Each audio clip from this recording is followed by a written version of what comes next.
नमस्कार, स्वागत है आपका। तो अगर इस क्वार्टर के हम नंबर्स देखें, मार्जिन्स पर थोड़ा सा प्रेशर दिखा है और अगर आप पीयर्स के मुकाबले कंपेयर करें तो बर्जर पेंट्स के वॉल्यूम पे थोड़े से स्लो रहे हैं। क्या रही है की हाइलाइट्स इस क्वार्टर की? तो अगर हम हमारी जो फोर्थ क्वार्टर के रिजल्ट देखें तो उसमें ग्रॉस मार्जिन अच्छा रहा, मतलब जो रेंज है 38 to 40% के बीच में, वहाँ पे हम अपना परफॉर्मेंस उसी हिसाब से रहा है। इनफैक्ट 39 प्लस पे था। जो ऑपरेटिंग प्रॉफिट है यानी कि एबिटा जो कहा जाता है, उसमें थोड़ा से बढ़ोतरी और हो सकता था। इसमें दो कारण था। आपने जैसे बताया, थोड़ा सा एडवर्टाइजमेंट कॉस्ट थोड़ा से ज़्यादा था एज अ ग्रोथ। इसलिए था क्योंकि पिछला साल इसी क्वार्टर फोर में हमारी एड कॉस्ट थोड़ा कम रहा।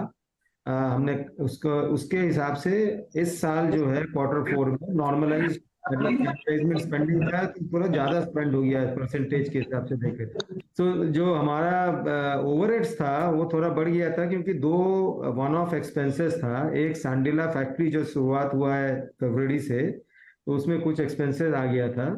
और दूसरा जो था हमारा एक आंध्र प्रदेश स्कूल में हम लोगों ने पेंटिंग किया था, तो उसका थोड़ा सा डिले हो रहा था पेमेंट का। तो एक साल पुराना जो हो गया है पेमेंट, उसका हमने प्रोविजनिंग किया है इस क्वार्टर में। वो पैसा आ जाएगा, मतलब हमारे कुछ सर्टिफिकेशंस लेने का है स्कूल से, हेडमास्टर और असिस्टेंट इंजीनियर लोगों से, तो वो काम जारी है। वो शायद इस क्वार्टर या नेक्स्ट क्वार्टर तक आ जाएगा पैसा। जैसे ही वो आ जाता है तो फिर ये वापस आएगा हमारे पास, ये प्रोविजन जो हमने कर रखा है। तो ये दो कारण से थोड़ा से वो अभी दिख रहा है कि एज ए थोड़ा से कम हुआ है, बट ऐसे कोई कारण नहीं है। ओके, चलिए। अच्छा, इसके अलावा यहाँ से आगे का डिमांड सिनेरियो आपको कैसा दिख रहा है, स्पेशली अगर हम टीयर 2 सिटीज की बात करें या रूरल मार्केट्स की बात करें, वहाँ कैसे डिमांड ट्रेंड्स फिलहाल दिखाई दे रहे हैं, क्या आउटलुक है?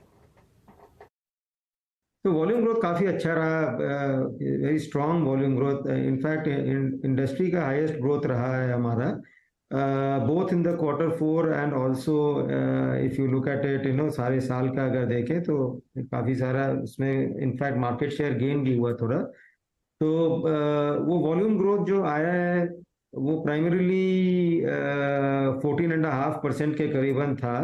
और इस साल साल भर का अगर देखें तो डेकोरेटिव पेंट्स में करीबन 17.5 से 18% था, और ओवरऑल 15.5 के ऊपर था इंडस्ट्रियल को मिला के। अब इस साल जो है अभी तक तो ठीक लग रहा है। अप्रैल सही रहा और मई जून अभी बाकी है। तो फर्स्ट क्वार्टर में तो अच्छा वॉल्यूम ग्रोथ आना चाहिए। ओके, अच्छा, इसके अलावा मार्जिन्स की बात करें तो आगे जाते हुए मार्जिन परफॉर्मेंस कैसे रह सकती है, कंसिडरिंग कि आपकी कॉस्ट कम हो रही है? तो मार्जिन्स थोड़े से इंप्रूव होते हुए दिखाई देंगे यहाँ से? बर्जर हम दो ही चीज पे कंसंट्रेट करेंगे, mainly paints, both decorative and industrial. हमारी इंडस्ट्रियल भी काफी स्ट्रांग है। In fact non auto industrial coatings में हम लीडर हैं, प्रोटेक्टिव कोटिंग्स में हम लीडर हैं, कॉयल कोटिंग्स में हम लीडर हैं, जनरल इंडस्ट्रीज में हम लीडर हैं। तो उस कैटेगरी में इंडिया में भी स्कोप है, थोड़ा विदेश में भी स्कोप हो सकता है, उसको देखने का आगे चल के। जो डेकोरेटिव कैटेगरी है उसमें हमारे पास स्कोप काफी है, क्योंकि जबकि हम नंबर 2 है लेकिन गैप बहुत है, तो उसमें स्कोप बनता है ग्रोथ करने का काफी। तो ये हम हमारी स्ट्रेटेजी मेनली पेंट्स और water proofing and construction chemicals पे रहेंगे, जिसपे हमने 4 साल पहले हमने एंट्री लिया था और काफी जबरदस्त ग्रोथ आ रही है उस कैटेगरी में। तो ये दो कैटेगरी पे ही हम फोकस अपना रखेंगे। हमें कोई इच्छा नहीं है कि फर्नीचर या फर्निशिंग के इस टाइप की कैटेगरी में घुसने का। ओके, अच्छा, एक चीज और अभिजीत जी, अगर हम आपकी कॉम्पिटिटर्स की बात करें तो काफी एक्सपेंशन उस फ्रंट पे हो रहा है, फिर चाहे वो न्यू होम इम्प्रूवमेंट की बात हो या न्यू प्रोडक्ट्स की बात हो। बर्जर पेंट्स की क्या strategy when it comes to expansion या फिर कस्टमर्स एक्सपीरियंस को और एनहांस करने के लिए क्या तैयारियां हैं आपकी? फिलहाल अभी नेक्स्ट 12 महीने के लिए जो एक्सपेंसेस रहेगा वो नॉर्मल रहेगा, मतलब जैसे थोड़ा बहुत ब्राउनफील्ड एक्सपेंशन जो फैक्ट्रीज में चलते रहता है। नया कोई ग्रीनफील्ड एक्सपेंशन प्रोजेक्ट अभी नेक्स्ट 12 महीने के लिए नहीं है।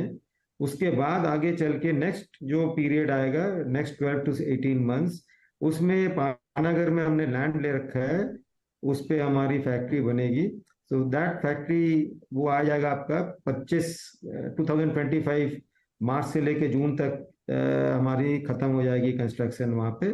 तो उस समय थोड़ा सा पैसा खर्चा होगा for making that factory. Industrial और कंस्ट्रक्शन केमिकल्स वाटर प्रूफिंग के ऊपर रहेगा वो फैक्ट्री।